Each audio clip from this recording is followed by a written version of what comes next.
अस्सलाम वालेकुम। तैयबा ज़िया न्यूयॉर्क से। वज़ीर ख़ारजा शाह महमूद कुरैशी, या तो आपके अंदर अक्ल कम है या आप शायद कौम को बेअक्ल समझते हैं। मैंने अभी आपकी एक कहीं पे कोई बयान सुना है वीडियो पे कि आप पता नहीं किससे पूछ रहे हैं, और वही जो आपका एक इंग्लिश और उर्दू का बड़ा एक ड्रामाई अंदाज़ होता है, आप उसमें सवाल पूछ रहे हैं कि हमारे ये जो ओवरसीज़ पाकिस्तानी हैं इनके साथ जो ज़्यादती हो रही है, इनके मय्यतें पड़ी हुई हैं, इनको फ़्लाइटें नहीं मिल रही, इनको 2-3 गुना ज़्यादा किराया लिया जा रहा है, ये कौन लोग कर रहे हैं?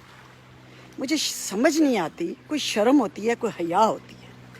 आप लोग कुर्सी पे बैठे हुए हैं, आप लोग हाकिम वक्त हैं, आप लोग साहिब इख्तियार हैं, आप लोग साहिब इक़्तिदार हैं, तो आप ये सवाल किससे पूछ रहे हैं? मेरे जैसा कोई पूछे, हमारे जैसा ओवरसीज़ पाकिस्तानी कोई पूछे, या कोई आम शहरी पूछे तो कोई कॉमन सेंस भी लग।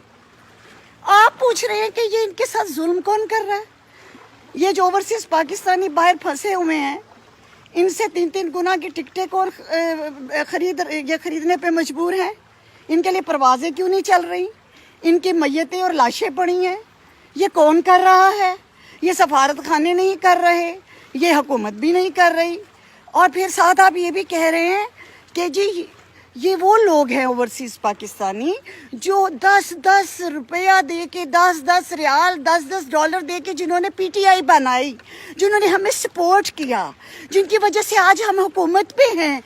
शर्म नहीं आती ये एक्टिंग करते? मेरे जैसे, मैं एक आम बंदी, हालांकि अपने घर में आराम से बैठ के रोटी खा रही हूँ, लेकिन मैं सारी रात जागती हूँ, मैं सारी रात रोती हूँ कि मुझे इतना दुख होता है ये सोच के कि वो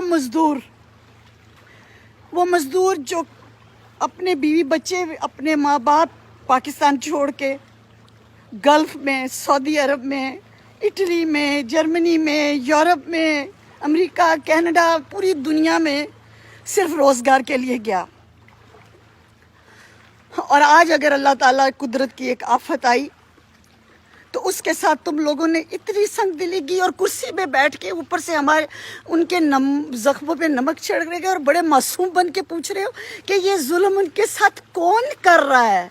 तुम कर रहे हो। शाह महमूद कुरैशी, तुम वज़ीर ख़ारजा होते हुए ये सवाल पूछ रहे हो?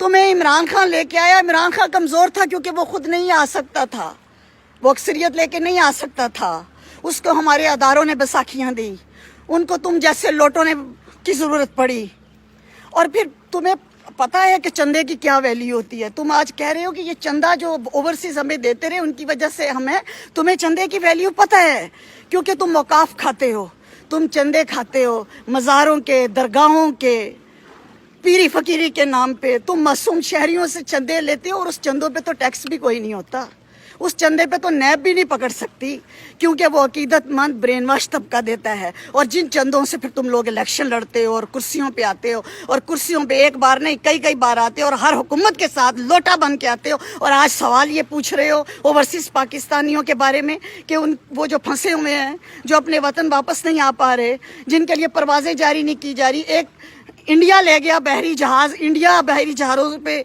उनको आधी टिकटों पे लेके जा रहा है, परवाज़ों पे पूरी दुनिया अपने शहरियों को निकाल रही है। वाहद पाकिस्तान वो बदनसीब मुल्क है मेरे कायदे आज़म का, जिसमें तुम जैसे लोग धोखेबाज और गद्दार बैठे हुए हैं, कुर्सियों के मज़े भी लूटते हैं, इक़्तिदार के मज़े भी लूटते हैं, और फिर आके मासूम बन के पूछते हैं कि ये कौन कर रहा है। सब्र करो, ये वक्त गुजर जाना है। ओवरसीज़ पाकिस्तानी जहाँ जहाँ हमारे स्टूडेंट्स और मज़दूर फंसे हैं, अनकरीब वो पाकिस्तान में होंगे, और तुम्हारा अगला इलेक्शन भी आएगा, हिसाब सारा चुकता कर देंगे। इन्ना लिल्लाहि व इन्ना इलैहि राजिऊन।